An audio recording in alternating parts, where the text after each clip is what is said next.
작은 거인이 된 그 TYK 그룹의 김태연 회장이 아침마다 직원들과 함께 외치는 말이 있다고 합니다. 그 말은 He can do, she can do, why not me? 라는 말입니다. 그도 하고 그녀도 하는데 내가 왜 못해? 그런 말이죠. 걔도 하고 쟤도 하는데 내가 왜 못해? 히브리서 11장에 보면 아브라함과 이삭과 야곱, 그리고 모세, 라합, 기드온, 바락, 입다, 다윗, 사무엘, 모든 이들에 대해서 말씀을 합니다. 그들도 하는데 왜 우리가 못합니까? 예수님의 제자들도 하는데 왜 우리는 못하는 겁니까? 세상에는 평생 부러워만 하는 사람이 있는가 하면 끊임없이 달려가는 사람들이 있습니다. 예수 믿는 사람들은 결코 전자일 수 없습니다. 끊임없이 주님과 함께 달려가는 사람, 그가 예수 그리스도의 제자일 것입니다. 오늘 본문에 주님을 따르려고 직업도 버리고 가정도 버리고 고향도 버리고 나섰던 베드로에게 예수님이 참된 제자가 어떤 사람인가 하는 것에 대해서 말씀하고 계십니다. 베드로와 제자들은 충성스럽게 예수님을 따랐습니다. 헌신과 희생을 아끼지 않았습니다. 그런데 예수님은 그것이 참된 제자의 모습은 아니라고 말씀하십니다. 그리고 어떤 사람이 진정한 제자인지 참된 제자인지 말씀하고 계십니다. 그것이 바로 24절에 있는 말씀이에요. 마태복음 16장 24절에 있는 말씀 우리 한번 다 같이 함께 읽어보겠습니다. 시작. 이에 예수께서 이르시되 누구든지 나를 따라오려거든 자기를 부인하고 자기 십자가를 지고 나를 따를 것이니라. 아멘. 왜 이 말씀을 하신 것입니까? 베드로가 했던 얘기 때문에 그렇습니다. 예수님을 따르던 베드로는 예수님이 순환과 부활에 대해서 말씀을 하는데 그 말씀을 알아듣지 못합니다. 오히려 예수님의 뜻과는 반대되는 반응을 보였기 때문에 그렇습니다. 22절, 그 앞에 있는 22절에 있는 말씀을 보면 베드로가 예수를 붙들고 항변하여 이르되 주여 그리 마옵소서, 이 일이 결코 주께 미치지 아니하리이다 라고 예수님께 말씀을 드립니다. 마치 베드로가 예수님을 위해서 간곡하게 간청하고 있는 것처럼 보입니다. 그런데 이 말씀 속에 항변한다 라고 하는 이 에피티마오라고 하는 이 말이, 이 단어가 또 다른 곳에 사용되어졌는데 어느 곳에 사용되어졌느냐 하면 마태복음 8장 26절에 사용이 되었습니다. 이 마태복음 8장에 어떤 사건이 있느냐 하면 예수님께서 그 바다를 명하시는 말씀이 있어요. 예수께서 이르시되 어찌하여 무서워하느냐, 믿음이 적은 자들아 하시고 곧 일어나사 바람과 바다를 꾸짖으시니 아주 잔잔하게 되거늘. 이 말씀 속에 꾸짖는다, 이 꾸짖었다는 말이 에피티마오라는 말입니다. 그러니까 지금 베드로는 마음에 들지 않는 예수님의 말씀, 그 말씀을 듣고 예수님을 나무라고 있는 거죠. 가르치고 꾸짖고 있는 것입니다. 예수님은 베드로에게 베드로야, 너는 직업도 버리고 가족도 친구도 버리고 나를 충성스럽게 쫓고 있다, 그렇게 생각하지만 제자란 그런 것이 아니란다, 그렇게 말씀하고 있어요. 베드로는 예수님을 몰라도 너무도 몰랐던 것입니다. 평생 부부로 같이 살았는데 전혀 남편을 이해하지 못하는 아내, 또 그렇게 아내를 전혀 이해하지 못하는 남편, 자식을 낳고 살면서도 그 자식을 전혀 모르는 부모, 모두가 다 답답하기는 매 한 가지죠. 베드로와 제자들은 충성스럽게 예수님을 따랐고 헌신과 희생을 아끼지 않았습니다. 그런데 예수님은 그것이 제자의 길은 아니다, 그렇게 말씀을 하십니다. 참된 제자란 어떤 사람을 가리켜 말하느냐 하면서, 첫째, 자기를 부인하는 사람이 참된 제자이고, 둘째, 자기 십자가를 지는 사람이 참된 제자이고, 셋째, 예수님을 따르는, 예수님께 순종하는 사람이 참된 제자다, 그렇게 말씀하고 계셔요. 한 가지 한 가지씩 우리가 잠깐 살펴봤으면 좋겠어요. 참된 제자는 자기를 부인하는 사람이 참된 제자입니다. 예수님을 따른다고 하는 것은 자기를 부인하는 데서 시작되어지는 것이기 때문에 그렇습니다. 자기를 부인하지 않는 사람은 아직도 제자 근처를 어슬렁거리는 사람일 뿐입니다. 예수님의 제자들은 모든 것을 버리고 예수님을 쫓았어요. 이들은 2년이 넘도록 충성을 했습니다. 그런데 예수님의 제자란 물질이라든지 명예라든지 성공을 포기하는 것만 아니라고 말씀하고 계시는 거예요. 어떤 분은 직장 잘 다니다가 직장 포기하고 신학교에 들어갑니다. 정말 굉장한 일이 아닐 수 없지요. 어떤 분은 가족이 죽어라 핍박하고 반대하는데 교회를 나갑니다. 대단한 일 아닙니까?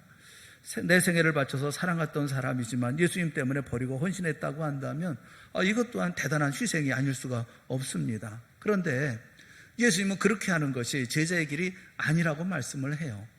물질이 아니다, 돈도 아니다, 성공과 명예도 아니다, 가족을 버리는 것도 아니다.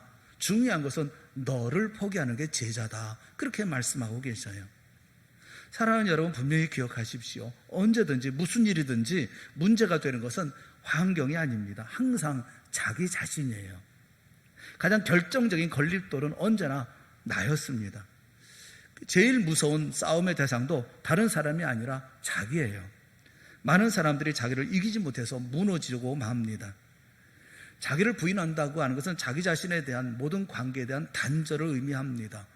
여기 부인한다라고 얘기하는 아파론네오마이라고 하는 이 단어가 성경에 다른 곳에 사용된 적이 있는데 이 어떤 경우에 사용됐느냐 하면 베드로가 예수님을 3번 부인할 때 똑같은 단어가 쓰여집니다. 누가복음 22장 57절에 보면 베드로가 부인하여 이르되 말씀하고 있어요. 이 여자여 내가 그 사람을 알지 못하노라 하더라. 여기서 부인하여 이르되 라고 얘기할 때 이 부인한다 라는 말이 아파르네오마이라는 그런 말이에요. 예수님과의 완전한 단절을 선언하는 거죠. 자기를 부인한다고 하는 것은 자신과의 완전한 단절을 얘기하는 것이고 자신과의 완전한 단절이란 모든 관계의 단절을 의미하는 거예요. 그래서 성경은 부인한다고 하는 이 말을 아예 죽음이라는 말로 표현을 했습니다. 에베소 4장 22절부터 24절에 있는 말씀 우리 한번 같이 보겠습니다. 에베소서 4장 22절부터 24절 같이 봅시다. 시작. 너희는 욕심을 따라 썩어져가는 구습을 따르는 옛사람을 벗어버리고 오직 너희의 심령이 새롭게 되어 하나님을 따라 의와 진리의 거룩함으로 지으심을 받은 새 사람을 입으라. 자기를 부인한다고 하는 것은 자기 안에 있는 썩어져가는 구습을 쫓는 옛사람을 벗어버리는 것입니다. 내 안에 옛사람, 내 안에서 옛사람이 죽는 거죠. 옛사람이 죽지 않고서는 새 사람으로 거듭날 수 없습니다. 옛사람이 죽어야 새 사람으로 옷을 입고 내가 죽어야 내 안에 성령이 살아나고 내 꿈이 좌절되어야 하나님의 뜻이 이루어집니다. 전적으로 영의 사람이 되지 않고서는 결코 예수님의 참된 제자가 될 수 없다는 거예요. 커피 전문점에 들어가서 커피를 주문하면 그 점원이 상냥하게 그렇게 대답을 해요. 조금만 기다리시면 나오실 거예요. 누가 나오신다는 겁니까? 커피님이 나오신다는 거예요. 조금만 기다리시면 나오신답니다. 그 사람에게 이게 그 존칭을 했었던 것이 언제부턴가 사물에도 존칭을 해요. 사물에 다 존칭을 합니다. 그 시계가 수중 20m까지 방수가 되시고 옷의 사이즈가 손님께는 조금 크시고 영화표 가격이 제휴 카드 때문에 할인이 되십니다. 우리가 모든 물건들을 얘기할 때도 그 모든 물건들에게도 다 어떤 사안에 대해서도 이렇게 존칭을 붙여요. 언제부터 그렇게 붙였는지를 모르겠어요. 여러분, 이것은 좀 어떤 몇몇 사람들에 대한 이야기처럼 생각하지만 우리가 자주 쓰는 말들이 있잖아요. 명품남, 명품녀, 또 품절남, 반품남. 여러분, 이런 따위의 말들로 자신을 물건 취급하는 그런 경우가 얼마나 많습니까? 어떤 청년들을 보면 본인의 꿈이 명품남이 되고 또 어떤 명품녀가 되는 것이라고 말하는 청년들도 꽤 있어요.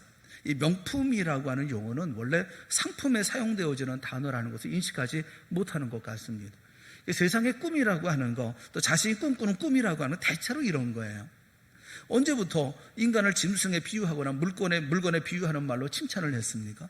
우리가 물건과 크게 다를 바 없는 말로 표현하는 그런 일들이 얼마나 많습니까? 짐승돌? 그건 무슨 말이에요, 그거는?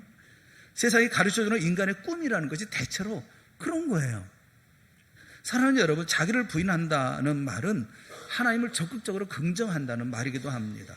내 인생의 주인은 나도 아니고 세상도 아니고 내 인생의 주인은 하나님이심을 전적으로 인정하는 거, 그게 나를 부인하는 겁니다.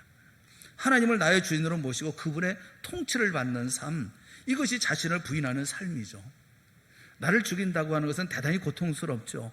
자신이 자신을 죽인다? 그건 쉽지 않은 일이에요. 그런데 하나님을 왕으로 모시면 자연히 자기가 죽습니다. 많은 분들이 예수님을 믿고 하나님의 자녀로 거룩하고 기쁘고 능력 있게 살기를 원해요. 그런데 자주 실패하는 가장 큰 이유는 다른 것은 다 포기했는데 자기를 포기하지 못한 데 있어요. 자기를 부인하는 것처럼 어려운 것 없습니다. 이것이 얼마나 힘들고 고통스러웠던지 사도 바울도 그렇게 고백하죠. 로마서 7장 23절과 24절 말씀에 보면 사도 바울이 그렇게 고백을 합니다. 같이 보죠. 시작. 오호라 나는 공고한 사람이로다. 사망의 몸에서 누가 나를 건져내랴. 우리 주 예수 그리스도로 말미암아 하나님께 감사하리로다. 그런즉 내 자신이 마음으로는 하나님의 법을, 육신으로는 죄의 법을 섬기노라. 정말 하나님을 정직하게 믿으려 하고 주님을 정직하게 따르려 하는 사람의 내면적인 고백이죠. 고민이고 고백입니다. 나는 공고한 사람입니다. 내 마음은 하나님을 섬기고 싶은데 또 한쪽에서는 죄의 법이 나를 사로잡습니다. 이 두 개의 법이 내 안에서 끊임없이 투쟁합니다. 왜 투쟁합니까? 자기가 살아있기 때문에 그렇죠. 예수님의 제자들은 3년 동안 예수님과 동고동락합니다. 직접 주님의 말씀을 듣습니다. 기적도 체험합니다. 그런데도 변하지 않습니다. 그런데 그랬던 그들이 오순절 성령이 임하자 깨어지기 시작합니다. 여러분, 자기 부인이 어떻게 가능합니까? 나의 힘으로는 되지 않아요. 지성이나 도덕이나 의지나 교양이나 훈련이나 교육으로 변할 수가 없어요. 오직 성령의 역사로 우리가 거듭나고 변하고 깨어지는 것밖에는 다른 길이 없습니다. 갈라디아서 5장 16절 말씀에 보면 너희는 성령을 따라 행하라. 그리하면 육체의 욕심을 이루지 아니하리라 말씀하고 있어요. 분명히 못 박아 말씀하고 있어요. 너희는 성령을 따라 행하라. 그리하면 육체의 욕심을 이루지 아니할 것이라고 말씀합니다.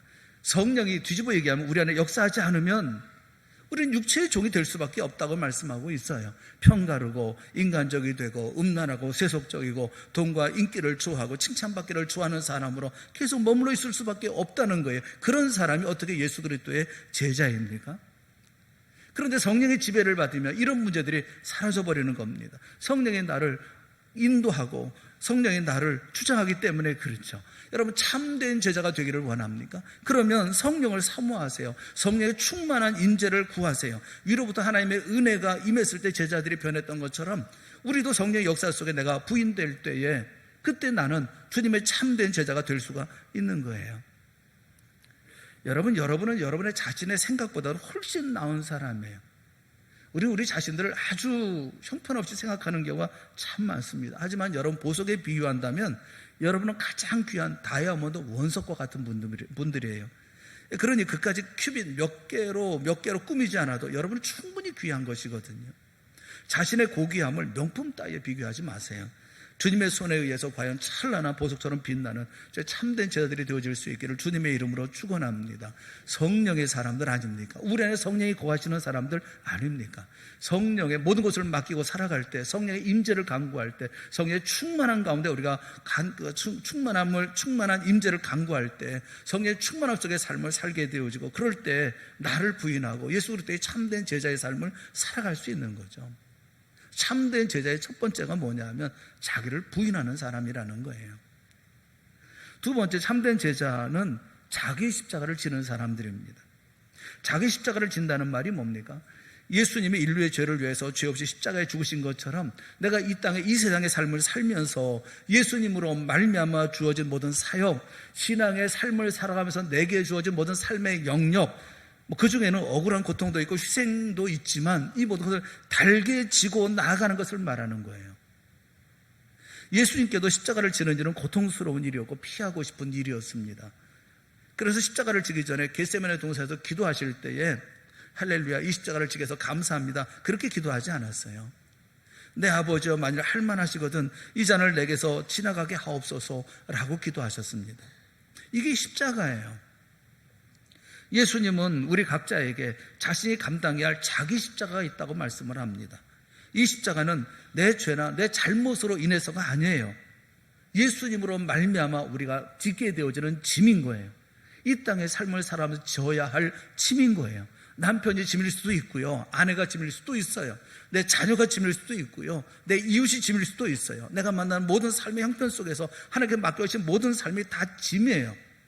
목사가 내게 주어진 짐일 수도 있고요. 교사가 짐일 수도 있고요. 찬양대가 짐일 수도 있어요. 이게 내게 주어진 십자가라는 말이에요. 누가복음 9장 32절에 예수님께서 그렇게 말씀합니다. 날마다 제 십자가를 지고 나를 따를 것이니라 라고 말씀하고 있어요. 날마다. 한 달에 한 번 당하는 고통도 아니고 평생에 몇 번 당하는 고통을 얘기하는 게 아닙니다. 매일매일 나의 현실 속에서 내게 주신 내 십자가를 날마다 져야 되는 거예요. 예수님 때는 욕도 먹고 오해도 받고 손해도 보고 고통도 그렇게 기쁘게 감당할 수 있는 사람, 이런 사람이 참된 예수님의 제자다, 그렇게 말씀하고 있는 것입니다. 요즘에 젊은 사람들 보면 모든 책임을 남에게 전가하는데 익숙해요. 그리스도인들은 그렇게 해서는 안 되는 거예요. 남의 고통과 아픔도 대신 질 수 있는 사람, 그런 사람이 되어져야 되지 않습니까? 어떤 분은 예수 믿지 않는 가정에 들어가서 10년, 20년 눈물을 흘리면서 그 성경을 가슴에 품고 몰래 기도하고 가정을 지키는 분들이 계셔요. 날마다 자기 십자가를 치고 가는 거죠. 어떤 분들은 자녀를 위해서 안타까운 마음으로, 간절한 마음으로 기도하고 그들이 믿음의 좋은 삶을 살아갈 수 있도록 하기 위해서 안타까운 마음을 가지고 눈물로 기도하는 분들이 계셔요. 날마다 자기 십자가를 지는 거예요. 여러분, 운동화라든가 스포츠 의류를 생산하는 나이키, 그 나이키의 경쟁 상대가 누구라고 생각하십니까? 아디다스, 퓨마, 리복? 그렇지 않습니다. 놀랍게도 이 나이키의 경쟁 상대는 애플입니다. 말도 안 되는 소리라고 생각하면 여러분 이미 시대에 한참 뒤처진 사람이에요. 나이키는요, 2012년에 손목에 차는 나이키 플러스 푸얼 밴드라는 것을 만들었습니다. 이 신발하고 연계해서 걷거나 뛰는 모든 움직임 또는 칼로리 소모량, 운동거리, 운동시간, 이 모든 걸 측정해서 밴드의 LED 화면에 표시가 되어져요. 아이폰과 동기화되면, 운동화하고 동기화가 되어지면 운동량이 그래프로 나타나고 매일 아니면 한 달 단위로 계획을 세워서 목표치를 경신할 수가 있습니다. 잘했으면 축하해주고 또 페이스북과 트위터로 다른 이용자와 경쟁할 수도 있게 해줬어요. 이제 나이키는 더 이상 운동화 회사가 아니에요. 이용자들은 데이터를 이용해서 새로운 가치를 만들어낸다는 점에서 데이터 회사고, 센서와 전자밴드를 만들어 판매하니까 디바이스 회사입니다. 또 사람들 간에 소통하고 또 다른 가치를 만드니까 미디어 회사이기도 한 거예요. 세상은요, 더 나은 삶을 위해서 질주하고 있는데 왜 우리 크리스찬들은 그 자리에 머물러 있는가 하는 거예요. 왜 예수 그리스도의 제자라고 떠벌리면서 왜 예수 그리스도의 제자로 살지 않습니까? 왜 더 선해지지 않습니까? 왜 더 거룩해지지 않습니까? 왜 더 성결해지지 않습니까? 왜 우리 주님 예수님처럼 살려고 하지 않습니까? 작년이나 재작년이나 10년 전이나 지금이나 뭐가 달라졌냐고요. 여러분, 참된 예수 그리스도의 제자라고 하면 내게 주어진 십자가를 져야 되는데 내게 주어진 십자가는 뭐냐고요. 현대그룹의 창업주였던 그 고 정주영 회장이 청년 시절에 그 인천에서 막노동을 했다고 그래요. 근로자 합숙소에서 머물러 있었는데 근로자 합숙소에서 이제 잠을 좀 청하면 밤이면 빈대가 들끓어가지고 잠을 잘 수가 없을 지경이었답니다. 도무지 잠을 잘 수가 없대요. 그래서 몇몇 사람들이 이 빈대를 피하기 위해서 밥상에서 잠을 청했답니다. 밥상 펴놓고 그 위에서 이제 잠을 잔 거죠. 근데 그 밥상 위에서 잠을 잤는데도 빈대가 밥상 다리를 타고 기어올라와서 뭐 도무지 소용이 없더라는 겁니다. 할 수 없이 그 밥상에 네 그 다리가 있잖아요. 그 다리에다가 물을 담은 양재기를 이렇게 받쳐놓고 이제 담가 놓았던 거죠. 그러면 이제 빈대가 못 올라오지 않겠어요? 그런데 얼마 지나지 않아서 그 밥상 위에 자고 있는데도 그 온몸에 빈대가 또 물어뜯더라는 거예요. 궁금해서 도대체 어떻게 이 빈대들이 올라왔나 해서 이 불을 켜봤는데 놀라기가 놀라울 지경이라는 거예요. 물 때문에 그 밥상 다리를 타고 올라갈 수 없었던 빈대들이 벽을 타고 천장으로 올라가서 그를 향해서 떨어지더라는 겁니다. 그래서 자기 몸에 이렇게 빈대가 떨어지더라는 거예요. 정주영 회장은 이 빈대의 모습을 보면서 저런 비물도 자기의 목적을 위해서 저렇게 죽을 힘을 다하는데 사람인 내가 못할 게 뭐가 있나, 무슨 일이든 절대 포기하지 않고 죽을 힘을 다해 노력해야 되겠다, 그런 깨달음을 얻게 되었다는 거예요. 프랑스의 작가인 로랑 구넬이라고 하는 사람이 그 책에 그런 얘기를 썼어요. 아기는요, 평균 2000번을 넘어지고 난 다음에야 비로소 걷는 법을 배운다는 겁니다. 사랑하는 여러분, 우리 모두는 그렇게 걸었던 사람이에요. 2000번을 넘어지고 우리는 그렇게 걸었던 사람이에요. 넘어져서 울어도 다시 넘어지는 것이 두려워서가 아니라, 아기들은요, 빨리 걷고 싶을 때 뜻대로 되지 않아서 울었던 것이 아이들이고 여러분들이었다고요. 내게 맡기신 내 십자가를 지고 가십시오. 한 번 넘어지면 다시 일어나십시오. 또 넘어지면 또 다시 일어나십시오. 울어도 아파서 울지 말고, 힘들어서 울지 말고, 지쳐서 울지 말고, 내 십자가를 지고 가는 일이 뜻대로 되지 않아서 원통하고 분해서 우는 우리 모두가 되어질 수 있기를 주님의 이름으로 축원합니다. 여러분, 오순절을 생각해 보세요. 예수님의 제자들이 오순절에 성경의 역사 속에서 그들의 삶이 변했잖아요. 상황이 달라 나아진 게 있습니까? 달라진 건 아무것도 없어요. 하지만 예수님의 제자들은 자기 십자가를 지는 일을 포기하지 않았습니다. 피하지 않았어요. 마지막 순교할 때까지 끊임없이 자기 십자가를 담당했습니다. 이것이 참된 제자들의 삶이라는 거예요. 역사 속에 이런 사람들은 얼마든지 있어요. 세상에서 얼마든지 행복하고 존경받으며 살 수 있었던 사람인데 자기의 모든 가족을 다 포기하고 나병 환자들 속에 들어가서 똑같이 자기 자신도 나병 환자가 돼서 그들과 살았던 사람들이 있습니다. 케임브리지의 7인 가운데 한 사람으로 불려지는 시티 스터드라고 하는 사람은 그 성과 같은 자기의 집이 캐슬이죠. 영국의 캐슬을 버리고 아프리카를 위해 살다가 아프리카의 한 움막에서 최후를 마쳤어요. 윌리엄 캐리라는 사람은 최초로 인도에 들어가서 선교했던 사람입니다. 아도니람 저드스는 미국 사람인데 미얀마, 버마에 들어가서 복음을 처음 심었던 사람이고요. 허드슨 테일러는 인간으로 감당할 수 없는 그런 고난을 겪으면서 중국 복음화의 문을 열었던 사람들이죠. 이들은 자기를 부인하고 자기 십자가를 지은 예수님의 제자들이었다고요. 겨우 코딱지만한 짐을 지고 가면서 낑낑거리고 이걸 내 십자가라고 말하지 마세요. 여러분이 감당해야 할 십자가는 온 세상이지, 여러분이 지금 지고 있다고 생각하는 그게 십자가가 아니라고요. 참된 제자는요, 매일매일 내게 주어진 십자가를 지고 가는 거예요. 기쁨으로 가고 감사함으로 가는 거예요. 그게 참된 제자의 모습이라고요. 참된 제자는 세 번째는 순종하는 사람이에요. 예수님을 따르는 순종하는 사람입니다. 여러분, 그 점점점 시리즈라고 들어보셨어요? 점점점 시리즈라는 게 있어요. 초등학교 때는 엄마 말 좀 들어라. 중학교 때는 공부 좀 해라. 고등학교 때는 대학 좀 가라. 대학 졸업하면 취업 좀 해라. 취업하면 결혼 좀 해라. 결혼하면 애 좀 낳아라. 점점점. 우리나라에 사는 대부분의 20대와 30대가 귀에 막 못이 박히도록 들었던 말이 이 점점점에. 똑같은 소리를 들으면서 한눈 한번 팔지 않고 열심히 살아서 평범한 대학생이 되고 평범한 직장인이 됩니다. 아무 문제 없이 살아갑니다. 아침에 일어나서 저녁 늦게까지 학교와 직장 그리고 집을 오고 가다 보면 한 곳도 없는데 소중한 인생은 저물어가고 있는 거예요. 그렇게 많은 날들 열심히 살았는데 뭘 위해 살았는지 도무지 모르겠는 것입니다. 내가 바랬던 인생은 이런 게 아닌데 누구의 잘못일까요? 시키는 대로 살아왔어요. 세상은 내 마음대로 풀리지 않고 현실 속에 내 삶은 너무나 깝깝하기만 합니다. 유치원 때부터 점점점 말 잘 듣고 자랐는데 내 삶은 왜 이런 걸까요? 여러분, 예수 믿는 사람은요, 예수님의 말씀에 순종하는 사람이지 세상 말에 순종하는 사람들이 아니에요. 나를 따르라 예수님의 말씀하실 때 예 하고 따르는 사람도 있고요, 아니요 라고 거부하는 사람도 있습니다. 또 생각해 보겠습니다 라는 사람도 있을 거예요. 여러분, 우리는 어떤 사람입니까? 예수님의 부르심에 네 라고 대답하는 충성스러운 사람, 그게 바로 참된 제자죠. 주님께서 말씀하시면 이해해야 되는 거 아니겠습니까? 예수님이 원하시는 삶을 선택하는, 그게 바로 제자 아닙니까? 예수님은 갈릴리의 어부였던 사람들을 제자로 부르셨습니다. 그들이 예수님의 부르심에 순종하고 예수님의 손에 붙잡힘을 받았을 때 갈릴리에서 이름 없이 죽어갔을 사람들이 세상을 변화시키는 사람들로 바뀌어지지 않았습니까? 예수님이 우리에게 나를 따르라 말씀하시는 것은 모든 것을 다 포기하고 갑자기 신학교 가라 그런 말씀하는 게 아니에요. 참된 제자의 길은 나를 따르라고 부르시는 이 주님의 명령에 주님 내가 순종하겠나이다 라고 응답하는 것이라고요. 우리는 나를 따르라는 예수님의 말씀에 이렇게 대답하며 주저하지 않습니까? 주님, 저는 가정에 있는데요, 저는 아이를 키워야 되는데요. 저는 지금 사업을 해야 되는데요. 저는 은퇴할 나이인데요.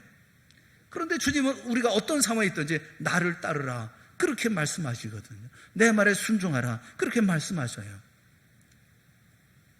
그 가슴 아픈 현장이 있어요. 요한복음 8장에 보면 가늠한 여인을 잡아옵니다, 사람들이. 그리고 예수 앞에 데리고 와요. 예수 앞에 데리고 왔을 때 모세 율법에는 이 사람을 쳐 죽이라고 얘기를 했는데, 돌로 쳐 죽이라고 했는데 당신은 뭐라고 얘기하시겠습니까? 예수님께서 그때 말씀하잖아요. 죄 없는 자가 돌로 치라. 그랬더니 한 사람씩 다 돌아갑니다. 다 돌아가고 이제 예수님과 이 여자만 남았어요. 11절에 이렇게 말씀합니다. 예수께서 이르시되 나도 너를 정죄하지 아니하노니 가서 다시는 죄를 범하지 말라 하시니라 라고 말씀하고 있어요. 나도 너를 정죄하지 않는다 라고 말씀하시면서 가서 다시는 죄를 범하지 말라 이렇게 말씀하세요. 이 여인은 그런데 좌절하고 절망했을 거라고 생각해요. 왜냐하면 자기를 향해서 가라 말씀하시니까요. 가서 다시는 죄를 범하지 말라. 이제 예수님과 자신만 남았잖아요. 예수님께서 이 여인을 향해서 이제 너는 나를 따르라 하시면 얼마나 좋겠어요. 그런데 예수님은 가라시는 거예요. 도대체 어디로 가라는 겁니까? 나보고. 예수님이 가라고 하신 그곳이 어떤 곳입니까? 자신을 고발한 사람들이 있는 곳이에요. 입에 담을 수 없는 욕설로 함부로 자신을 대했던 사람들이 있는 곳입니다. 자신을 죽이려고 했던 사람들이 있는 곳이에요. 다 나를 미워하던 사람들이 있었던 거예요. 가서 왜 그곳으로 가라 하시는 것입니까? 여러분 같으면 가시겠습니까? 여러분 같으면 어떻게 하겠어요? 백부장을 향해서 예수님께서 가라 내 믿음대로 될지어다 말씀하셨을 때 백부장은 기쁨으로 이제 병이 고쳐져 있을 하인을 생각하면서 집으로 기쁘게 얼마나 시간이 걸릴지도 알지 못하게 쏜살같이 달려갔을 거예요. 내 침상을 가지고 집으로 가라 말씀하셨을 때 중풍병자는 뛸듯이 기뻐하면서 침상을 들고 집으로 달려가지 않았겠습니까? 평안히 가라 말씀하셔서 11년대 혈류증 한 여인은 행복하게 돌아갔을 거예요. 평안히 가라 말씀하신 얼마나 감사한 일이겠어요. 일어나 가라 말씀하셨을 때 10명의 문둥병자 가운데 감사하기 위해서 예수님을 찾았던 이 사마리아 문둥병자는 기쁨으로 자기 집에 돌아갔을 거예요. 그런데 가늠하다 현장에서 잡혀서 여기까지 개처럼 끌려온 이 여인에게 아니 왜 그곳으로 저주받을 그곳으로 가라고 하시는 거냐고요. 이 여인은 그렇게 대답해야 되지 않겠어요? 갈 수 없습니다. 주님, 저는 갈 곳이 없습니다. 저는 주님을 따르고 있습니다. 저는 이제는 주님과 함께 있기를 원합니다. 왜 저를 악한 사람들 속에 다시 돌아가라 하시는 것입니까? 좌절하고 절망하지 않겠습니까? 그런데 예수님께서는 가서 다시는 죄를 범하지 말라 말씀하셔요. 그것으로 돌아가서 다시는 죄를 범하지 말고 살라시는 거예요. 이 여인은 주님의 명령을 받아 돌아가지 않았겠어요? 사람들이 왕따하고 따돌림하고 사람들이 자신을 볼 때 이상한 눈으로 바라보고 자신과 대화하기를 꺼려하고 저런 죄인, 죽을 죄인, 저런 여인이 이 동네에 있다는 걸 수치스럽게 생각하는 그런 사람들 속에 이 여인이 다시 들어가야 되는 거 아니겠어요? 죽고 싶은 자리가 그 자리 아닙니까? 이 여인이 언제 동네 사람들의 수근거림과 손가락질과 눈총에서 벗어났을까요? 언제 모든 사람들에게 사랑받는 사람이 되고 존경받는 사람이 됐을까요? 아마도 오랜 시간이 걸렸을 거예요. 아마도 오랜 시간. 하지만 분명한 것은 이 여인은 그곳으로 돌아가 그 일을 반드시 이루어냈을 줄로 믿어요. 그게 순종이라고요. 그 책은 도끼라는 책이 있습니다. 그 박우경 씨가 쓴 책에 보면 그런 인상 깊은 말이 있어요. 모든 긍경은 전쟁이고 모든 원경은 풍경 같다. 그런 말이 있어요. 가을에 보면 그 단풍이 지잖아요. 단풍이 지면 너무나 아름답고 완벽하죠. 단풍이 얼마나 아름답습니까? 굉장히 아름답잖아요. 그 단풍을 보면서 이렇게 보면 아름다워서 그래서 가까이 가서 그 단풍을 보고 싶은 마음이 있지 않습니까? 가까이 가서 그 나무를 들여다보면 그 나무 잎이 모두가 상처투성이에요. 어느 이파리 하나 멀쩡한 게 없어요. 그런데도 멀리서 보면 풍경이에요. 아름다워요. 가까이서 보면 전쟁이에요. 상처의 흔적들인 거예요. 전쟁의 흔적들인 거예요. 여러분, 불타는 단풍은요, 어느 날 뚝딱 나타난 게 아니에요.